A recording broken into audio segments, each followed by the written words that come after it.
Я уже 3 сутки здесь. Ознакомился с отчетом. Ничего, ни хрена не работаете! А? Ты вот, с тебя двойной глаз лупоглазый. Вы где живете? В какой стране? Чем занимаетесь, бездельники? А рейтинг падает, нет денег. Нету денег, вы меня знаете. Мы живем в прекрасной стране, где города небес, где озеро самое лучшее в мире. Я еще работаю тут гендиректором. Ну, ее. Ну да, пока ее, гендиректора, Замир. 2-3 секунд қалды, Замирчик. Поймите, в каждой стране есть свои прелести. В Германии жить хорошо, в Америке карьеру делать, в Африке путешествовать, по России тосковать. А что у нас? Бездельничество. Вот вы чем занимаетесь, вы бездельники. Рейтинг канала все падает, падает, падает, мои денежки утекают.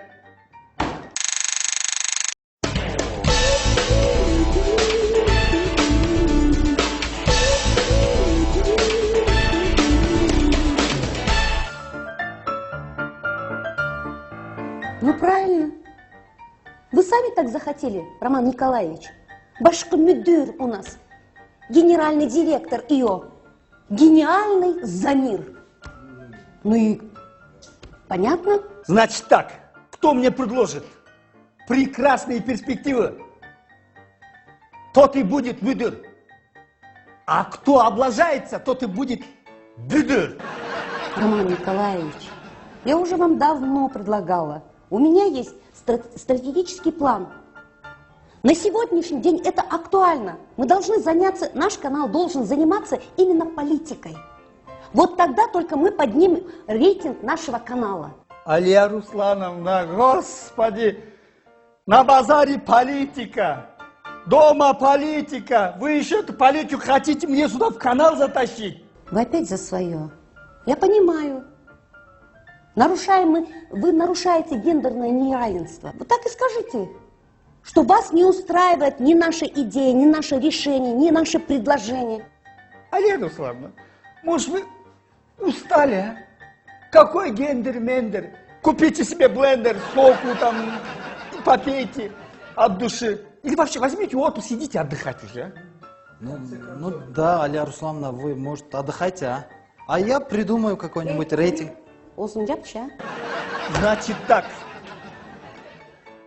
А ты, лупоглазый, лично ты, слушай меня внимательно. Всем слушай. К концу дня рабочего жду конкретных предложений. А сейчас свободны.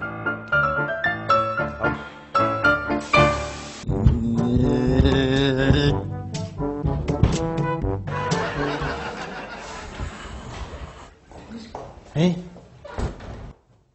Айнурачы, сени чын эле сүйүп калыптыр. тики өлүп кетсинчи. Эми сен айтпадың беле, сени сүйгөн кыз ненормальный деп. Не, сен ненормальныйсың. Жо, мен го нормальный эле. Акчасы жок, аялы бар, эркек сүйгөн кыз ненормальный деп атпадым беле? Ооба. Айнура ненормальный, сени сүйгөн. Хотя сен деле ненормальныйсың. Неге? Аялың бар, акчаң жок. Андай эркектер нормальныйга кирбейт. Мен сени дос экен деп жүрсөйүн. Таарынбачы эми. Сен үчүн жакшы сөзүм деле бар. Үйлөнгөн эркектерчи Замир бойдокторго караганда көбүрөөк жашайт экен. Не койчу эми болбогон эле сөз. Наоборот, мындай үйлөнгөн эркектер узагыраак жашайт. Неге? Эми элестет, аялың мээң жей берсе, жашоо өтпөй узак сезиле берет да. Анын жолбасы.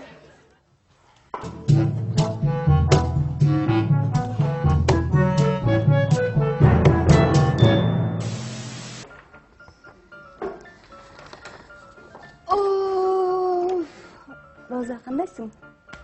Бүгүн кимдин розочкасысың? Кибетиңе караганда настроениең жакшы го бүгүн, Айта көрбө, бүгүнчү аябай сонун уктадым, анын үстүнө мощный туш көрбөдүңбү? Да? Ооба. Вот да, я угадаю. Конечно. Сен бүгүн түшүңдө Замир менен гулайтып жүрдүң. Нет, не угадала. Не угадала, да? Да. Анда сен... анда сага Роман Николаевич предложение. Вообще не угадала. Түшүмдөчү, сен кетирсиң. Сен эмне простой телефон көтөрүп жүрөт десе, Айнура. Бул жерде арзан телефондун эмне тиешеси бар? Нерви жуккалар Айнура арзан телефон көтөрөт. Нерв болгондо стенага бир чаптып талкап салган.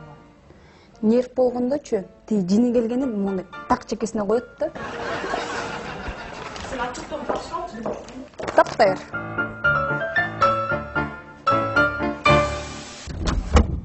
О, Роман Николаевич.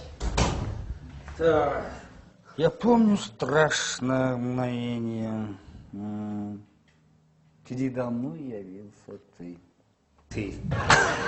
Пушкин, да? Я в школе читал. Выучил дегеним. Дорогой, у Пушкина чудное мгновение. А вот с твоим поведением мне почему-то всегда страшно. Ну что у тебя там? Роман Николаевич, мы хотим поднять рейтинг канала. У вас же денег много, да? Денег, дорогой, много не бывает. Их или мало, или совсем нету. Я придумал новый ток-шоу. Называется «Тоқтақан шоу». Кан шоу? Что это? Это токто, это стой. А қан это кровь. Так, стой, кровь. Кровь, это что? Криминальное что-то? Не криминал, это как вам объяснить?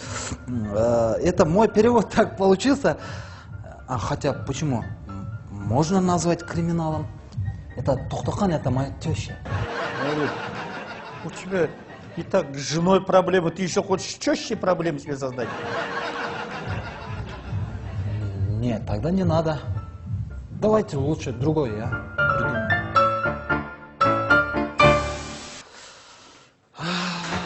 Опа, Джипара. Кстати, Замир байке, эгерде адамды сол көз тартса эмне болот? Сол көз тартса башкалардыкын билбейт экен, бирок сенин сол көзүң тарта турган болсо, иштен айдатат, акчаң жоголот. Кстати, ичиң өтөт, анан жигитиң таштап кетиши мүмкүн. Одни неприятности, да, короче. Рас болбоду, ура, менин оң көзүм тартып жаткан. Кара, сен билесиңби? Ооба, Жакшы билесиң, да.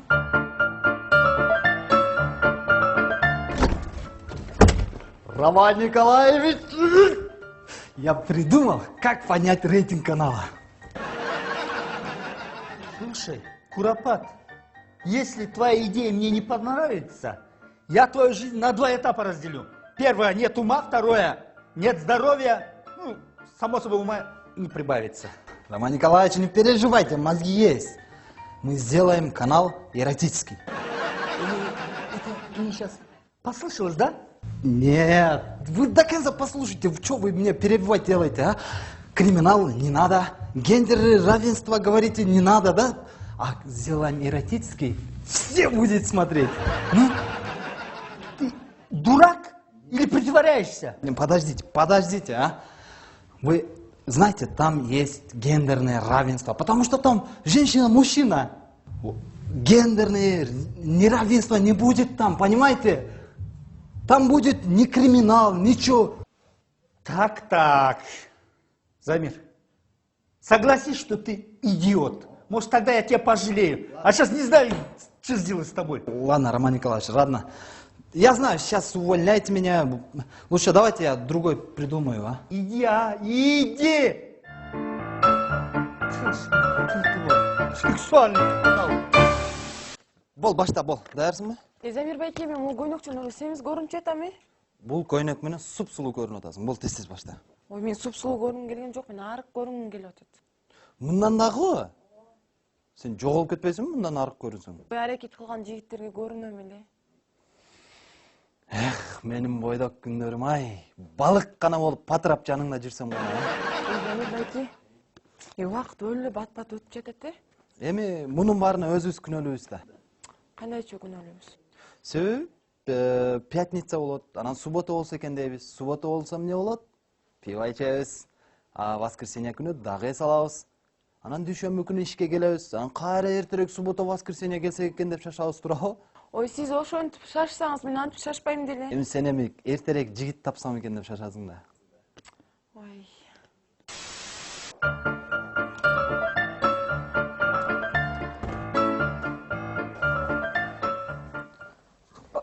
кандайсыз? Жакшы. Кыял эме, сиз башкы редактор болчу эле каласызбы же ген директорлукка да аракет кыласызбы? Аны эмнеге сурап калдың? Мен келечегимди эрте ойлоном да, анан мен айлыгым аз, ошону эле айтып коеюн дегем да. Ошону кийинчерээк суроо берсең мага туура болмок да. Балким мен кийин ген директор болуп калсам, ошондо берсең болмок. Жок, Кыял, эгерде мен ал суроону сизге кийин берсем, сиз мени жаман көрүп калмаксыз. А мен азыр сизге айтып алдым, айлыгым аз деп. Анан сиз вдруг ген директор болуп калсаңыз, менин айлыгымды көтөрүп салсаңыз,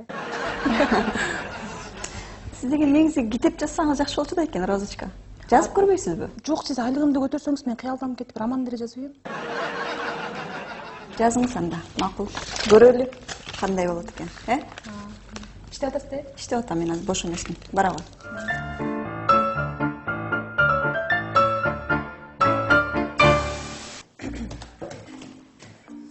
Айнурка, Оу. экөөбүз көптөн бери иштейбиз го. Эмне эле урушуп жүрөбүз экөөбүз? Анткени бирөөбүз кичине түшүндүм эле. Менимче Айнурка экөөбүз тең эле ошондойбуз. Балким. Айнурка, экөөбүз бириксекчи, каналдын тагдырын Түшүндүм ооба. демек мир Мир, не, пландар бар Роза. план бар, Айнура. Короче, конкурент номер 1 ары. Аха, түшүндүм. Ошону жоккуш керек. Арыныч, калганы чалактар. Калганын экөөбүз жөн эле жутуп коебуз. Кычы будет по имени Фантазия. Кыны сен мага кой. Кыны зыга барып мен Кы сени сүйүп калыпты десем, бат деле башыланат. Анан зы менен К кошулуп бизге кичине кыйынчыраак болуп калат го дейм. Нет, Айнура. Зыга Кынын кошулушуна жардам бериш керек. Анан экөөнүн романы башталат, Анан биз айтабыз Кыгачы. Кы Зынын аялы билип калыптыр, эми сени өлтүрөт десек, ал өзү эле кетип калат. К ошондо чыгарга сусат да чымбы? Тим эле шумдукта сенин фантазияң, Розочка. Ошо Айнурчка, так что ойло, макулбу?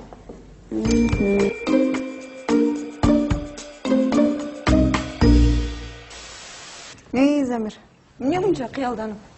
Мен дайыма кыялды көргөндө кыялданып кетем. Ошо кыял менен бөлүшсөң болобу? Кыялдарыңды. Кыял. Мен сени көргөндө дайым кыялданам. Мына бөлүштүм. Эгерде сага жумуш жөнүндө жардам керек болсо, Замир, уялба, кайрыл мага, жардам берем. Аялдар бир кызыктай эле эл болсуңар, мындай эчтеке иш кылбай эле нары бери басып жүрө бересиңер го, бир иш кылгандай болуп. Негизи аялдын кылган жумушу эч кимге көрүнбөйт да, Замир.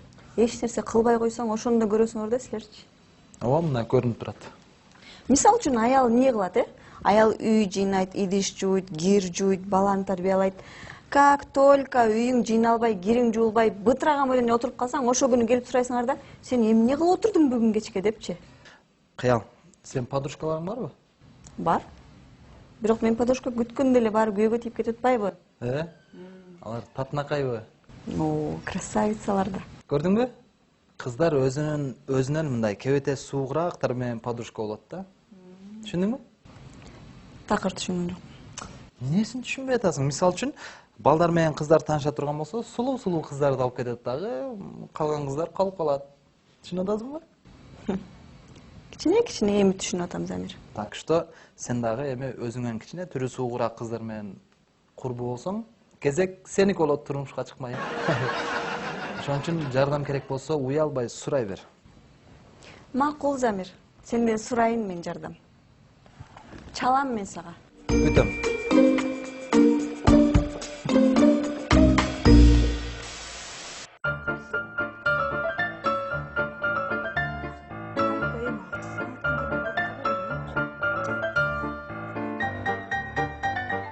Парасын эфирден башка убакта сүйлөйсүзбү же кандай? Мунун кыялычы жана аппак кардайчы, жуп-жумшакта орусча айткандачы, даже муху не обидит. Ну, обижать, то не обижу, но задолбай ее так, что она сама убьется. Жипара, сен эфирден сырткары деле сүйлөй турбайсыңбы? Жипара, сен бизге кошул. Же болбосо, сразу эле силерге кошула берейинби деп жалдыра бизге. Подружка, смотри, не говори своей подруге того, что не должен знать твой враг. Эми бизге кошулбасаң, тилерге барып кошуласың да, чынбы?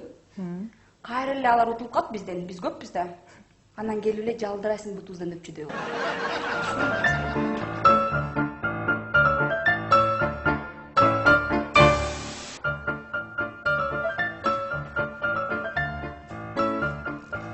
Ну что, агент Куропат, как там наши дела по поводу революционно-контрпланов и с этой операцией Ш?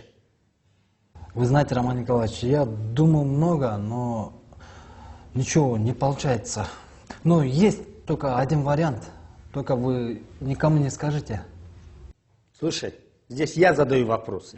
Да, я просто ради моего безопасности просто я придумал вариант, чтобы а-ля Руслана не была гендиректором. Слушай. Никому не говорите, да? Ладно, слово Беркута. Роман Николаевич, я хочу с а-ля Русланой роман делать. Потом он мой будет. Потом не говорить, что хочет стать директором. Да? Замир, хоть ты идиот, но чисто из-за мужской солидарности дам тебе совет. Жену отобрать не проблема, а вот вернуть назад, вот это вот точно проблема. Так что сам решай. Нет, тогда не надо.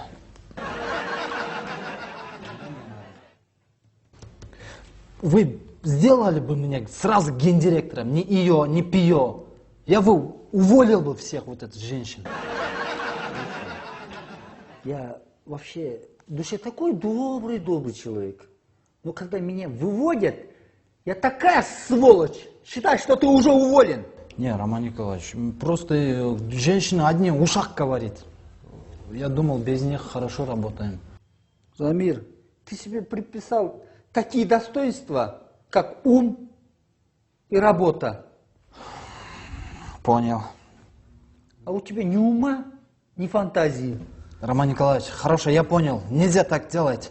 Я придумаю другой план, еще не вечер. Если ты уже стал признавать, что ты идиот, ну тогда это к лучшему. Вы это говорили уже, Роман Николаевич. Придумайте другое слово, а? И вообще отстань. Не, я не такой. А еще не вечер, я придумаю что-нибудь еще. Ошентип барып кетти дерезетип эметчи тиякачы. Эчимге айтпа, мен айтып Жок, жинес. И Өрдек ТВ. Эмнени айтып атасың? Эй, Замир, жинетечи. Сени иштен бошотту. Билбейм, иш кылса жаман тажап баратам уже. Замир, сен эч коркпогун. Биз экөөбүз тең сен тарапта. А мурда кайсы тарапта элеңер? Эми мурун мен бул тарапта, Айнура бул тарапта болсо, азыр биригип алдык. Сен ошондуктан, Замир, эч коркпогун. Бир гана могу кыялды эле алсакчы, Аля Русланына жеп-жеңил, жап-жалгыз эле калат да ал. Замир, кыялды сен өзүң эле жоготчу. Мен силерге эмне фокусник белем. Замир, сен физиология илимдеринин доктору эмес белең? Уnuттуңбу? Бир бетиң өпсөм, бир бетиң кабат дегендерди. Сен чыдан болсоң, кыялдын эки бетинин ортосуна өп койсоң эле бүттү сеники болду. О, кыялачка. Прям чоп өттүрсө элечи, учуп кетпеш керек алай. Мен силерди дос экен деп жүрсөчү. Койчу эми Замир, таарынбачы баардыгы. Эми бирдеме ойлоп табабыз. Сен андан көрөчү Замир тиги Роман Николаевич менен эркекче сүйлөшүп койчу. Эркекче? Силердин башыңарга кирпич түшүп кеткен эмеспи? Жок, айланайын, Замир. Барасыңдан бир бөтөлкөнү аласың, Роман Николаевичка киресиңдан эркекче сүйлөшөсүң. Бир бутылка аз болуп калбайбы? Биринчи баштап, анан экинчисин алып келесиң. Анан дальше пойдет да, короче, барып келчи. Кеттим анда мен кыздар. Баса, Замир, бизге эле бир бөтөлкө ала келесиңби? Силер эмне кыласыңар? Биз Алия Руслановна менен аялча сүйлөшөбүз. Сүйлөштүк.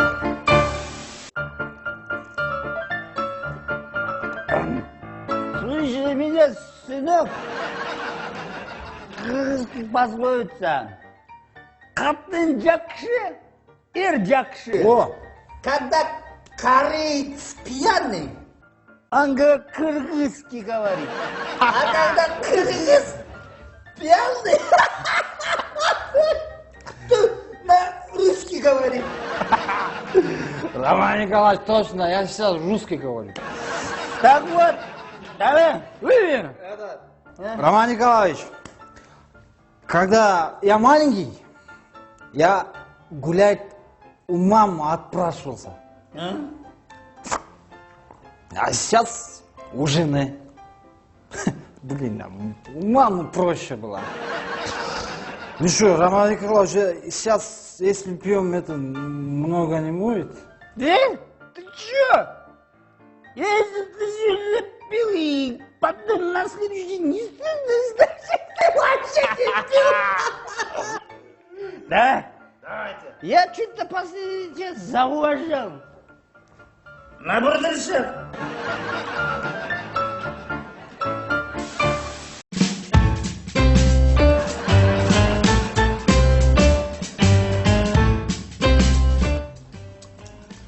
Понимаешь, дорогая моя, вот мы женщины, вот пашем и пашем. Да. А в идеальной семье жена вообще не знает, откуда берутся эти деньги. Да, они не знают. А мужчины не знают, куда они деваются. Вот вся проблема. Вот. Так что, моя дорогая, я хочу, чтобы, понимаешь, чтобы тебе не приходилось работать, но шли деньги. А если ты хочешь замуж, то тогда надо выходить замуж за богатенького. Вот тогда у тебя не будет никаких проблем. Что вы переживаете, Алина Руслановна? Зато вас муж любит. О, Господи, муж. Что там муж? С годами любовь мужа переходит очень незаметно в бытовщину, в кулинарию. Вот и вся любовь, моя дорогая. Так что имей в виду, нет смысла спорить с мужчиной. Роман Николаевич, я пойду. Стоять! Стоять! Ну не обижайся. Просто пойми, жизнь тогда хорошо, когда у тебя все хорошо. А у меня душа болит. А начинаю лечить душу, печень зараза болит. Роман Николаевич, когда я женился, жена на руках, вот так на руках ходил. А сейчас, вот после ЗАГСа, она говорит: Замерчик, мы поженились, давай я сяду на шею. Нет, никого на шее. До сих пор тут сидит. Она здесь не сидит, она дома сидит. А ты домой не ходи. Давай, Николаевич. Нет, я пойду. Я пойду. Моя жена иногда говорит: люблю тебя. Она любит меня. Я пойду домой. Женщина, если говоришь, что люблю, все, ясно. Шубу подавай, золото или подавай. Эти женщины.